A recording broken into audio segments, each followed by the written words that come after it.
May heart. May heart pa siya. Ma'am Ken!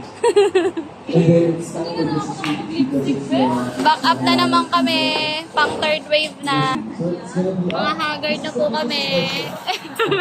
Ayan, shoutout po kay ma'am. Ayan. Opo. Back up na naman kami. Pang third wave na po. Haggard, oh. May roll out ang Maxes ngayon. Kaya madami-dami. Mga ilang packs yan, ma'am, sila? 50 packs? Ay, 350. Mas madami ng convention, 500. 500. Marami na kami back up. Ito yung Yardstick Coffee. Andun sila mga managers, roll out. Sorbetes ni Maxes. Wow! Ice cream, taho. Nandun sila. Sauce, popcorn, and nachos. Yan. Buong Rubies ang occupied ngayon. Yan. Ang lawak ng Maxes dito. Sa Scout Wason branch. Yan sila. Ito sa loob, Pancake House. Yan siya. Isang ano yan. Tapos ito, si Maximo na function room. Malaki din yan. Tapos ito yung dun sa harap. Ito yun. Photo booth daw. This way. Yan. Maxes. Ganda, oh. Hiningal ako. Ganda. Bago po kayo i-turn over. Masakaya natin. Ano pa naman? Okay. Congratulations. Okay.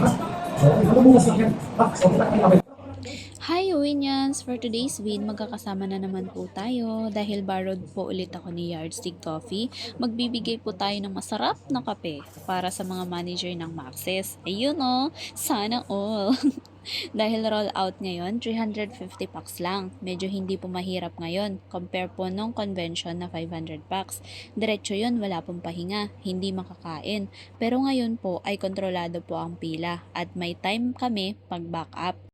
Pagsasabihin ng mga head na stop mo na ang coffee, ayun, medyo okay. Kasi doon kami makakain at makakagawa ng mga backup para mabilis na lang paglabas nila ulit. Mababait po sila ngayon dahil naiintindihan po nila na ang machine po namin ay single head lang.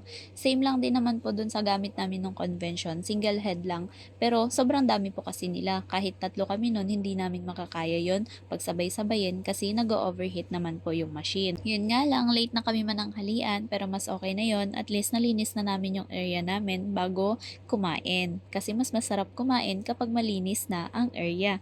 Wala ka nang ibang iisipin, kundi ang love mo na lang.